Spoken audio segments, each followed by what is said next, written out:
Hello everyone, आप सभी का स्वागत है हमारे चैनल द सिंप्लीफाइड हिंदी में। आज मैं डॉक्टर नवनीता भाटिया आपके सामने वाक कविता के प्रश्न उत्तर लेकर आई हूँ, जिसको मैं बहुत ही आसान तरीके से आपको समझाऊंगी। मैंने इसमें सिर्फ जो परीक्षा उपयोगी प्रश्न हैं उन प्रश्नों को लिया है और आपके बहुत ही जो इम्पोर्टेंट प्रश्न उत्तर हैं वो लिए हैं और उन्हीं की व्याख्या मैं अपने इस वीडियो में आपको बताऊंगी। चलिए शुरू करते हैं। पहला प्रश्न, रस्सी यहाँ किसके लिए प्रयुक्त हुआ है और वह कैसी है?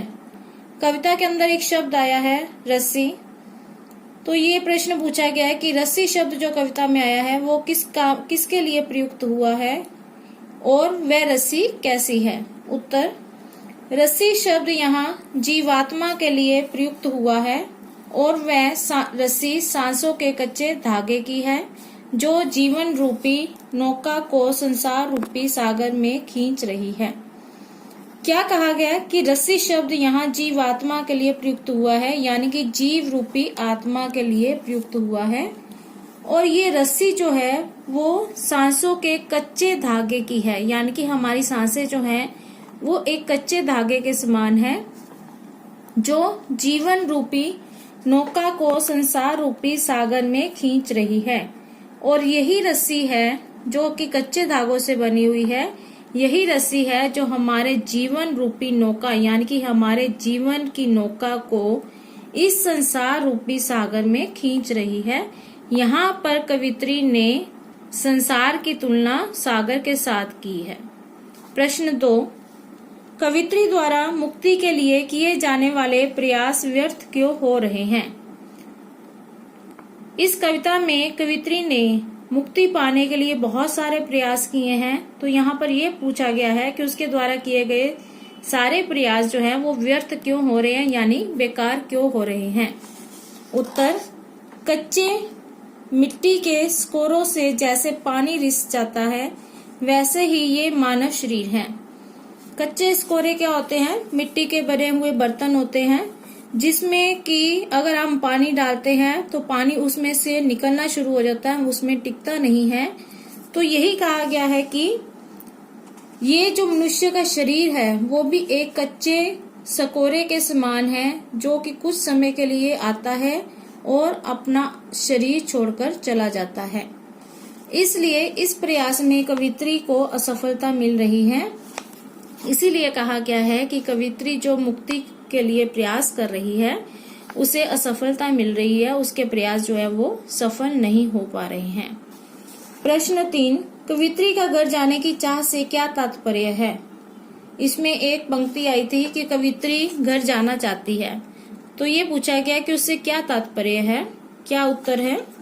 घर जाने की चाह से कवित्री का तात्पर्य ईश्वर की कृपा प्राप्त करने और उसी में लीन हो जाने से है, यानी कि कवित्री चाहती है कि वो ईश्वर की कृपा जो है वो प्राप्त करे और वो उस ईश्वर में ही लीन हो जाना चाहती है, यानी कि उस ईश्वर में ही समा जाना चाहती है।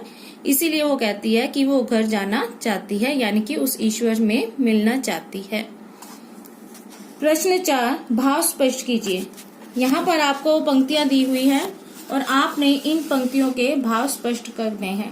पहला है, जेब टटोली कौड़ी ना पाई, यानी कि मनुष्य ने अपनी जेब टटोली, जब कवित्री ने अपनी जेब टटोली तो उसको कुछ भी प्राप्त नहीं हुआ। इसका क्या भाव है? उत्तर, प्रस्तुत पंक्ति का अभिप्राय यह है कि मनुष्य संसार में स्वार्थ सिद्ध करने के प्रयास में अपना लक्ष्य भूल जाता है, यानी कि मनुष्य जब इस संसार में आता है तो बहुत सीधा और सरल होता है, लेकिन संसार में आकर वो स्वार्थ में फंस जाता है और अपने स्वार्थ को पूरा करने के लिए वह अपने लक्ष्य को भूल जाता है कि वो इस संसार में किस लिए आया है, वो इस बात को भूल जाता है।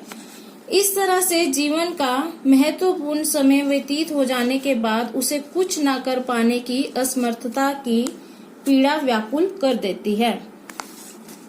और जब उसका समय बीत जाता है कि जिस समय में उसने अपने लक्ष्य को प्राप्त करना होता है, जब वो समय चला जाता है तो उसके बाद उसे एहसास होता है कि उसने जो कुछ प्राप्त करना था वो प्राप्त नहीं कर पाया और उसमें असमर्थ रहा है, और उसकी जो पीड़ा होती है वो उसे बहुत ज्यादा व्याकुल करती है, इसीलिए कहा गया है जेब टटोली कौड़ी न पाई।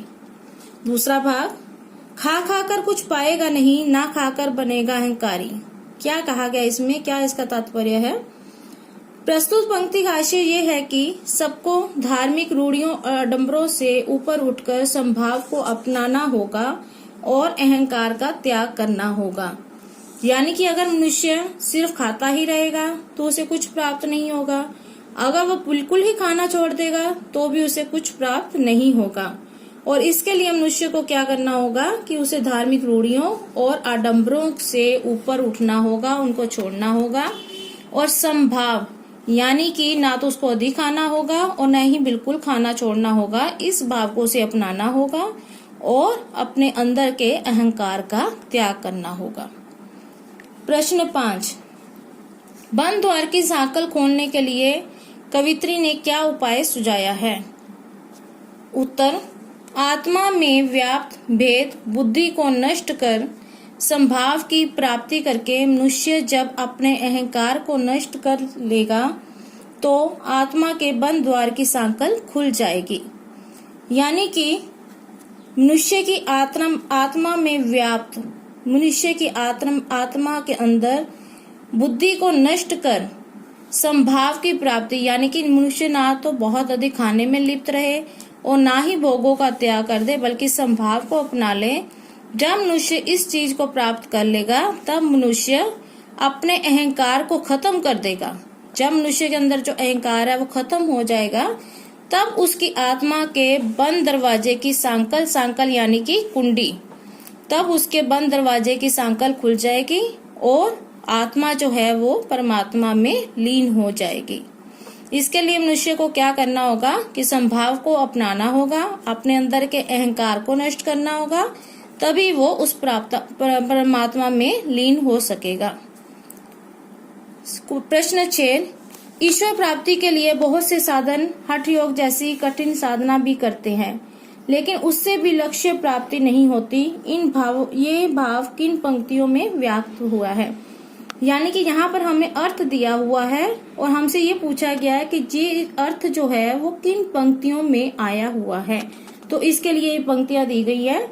आई सीधी राह से गई ना सीधी राह, सूक्ष्म सेतु पर खड़ी थी बीत गया दिन आहा। यहाँ पर आपको अर्थ दिया हुआ है और आपने उनकी पंक्तियां लिखनी है। प्रश्न 7, ज्ञानी से कवित्री का क्या अभिप्राय है? इसमें एक शब्द आया हुआ है ज्ञानी, तो वो पूछा गया है कि ज्ञानी से कवित्री का क्या अभिप्राय है? उत्तर, जो स्वयं को पहचान ले वही ज्ञानी है। ज्ञानी से कवित्री का यही अभिप्राय है। यानी कि जो मनुष्य खुद को पहचान लेता है, अपने अंदर की कमियों को पहचान लेता है, अपने अंदर के अहंकार को मार देता है और संभाव को अपना लेता है, वही मनुष्य जो है वो ज्ञानी कहलाता है। और ज्ञानी से यहाँ पर कवित्री का यही अभिप्राय है, यानी कि अपने अंदर की आत्मा को जगाना।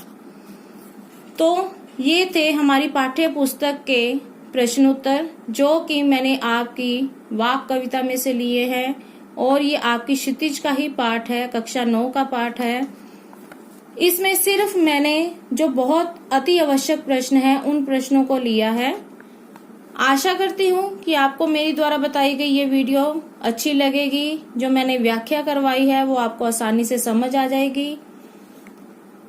अगर आपको मेरी ये वीडियो अच्छी लगे तो इसे लाइक कीजिए, इसे शेयर कीजिए ताकि दूसरों तक भी पहुंच सके। इसके ऊपर अपने कमेंट्स दीजिए और इसको बेल आइकन के बटन को दबाना ना भूलें और इसको सब्सक्राइब करना ना भूलें। मेरी पिछली वीडियो के सारे लिंक आपको डिस्क्रिप्शन बॉक्स में मिल जाएंगे। एक नई वीडियो के साथ आपके सामने आऊंगी, तब तक के लिए धन्यवाद।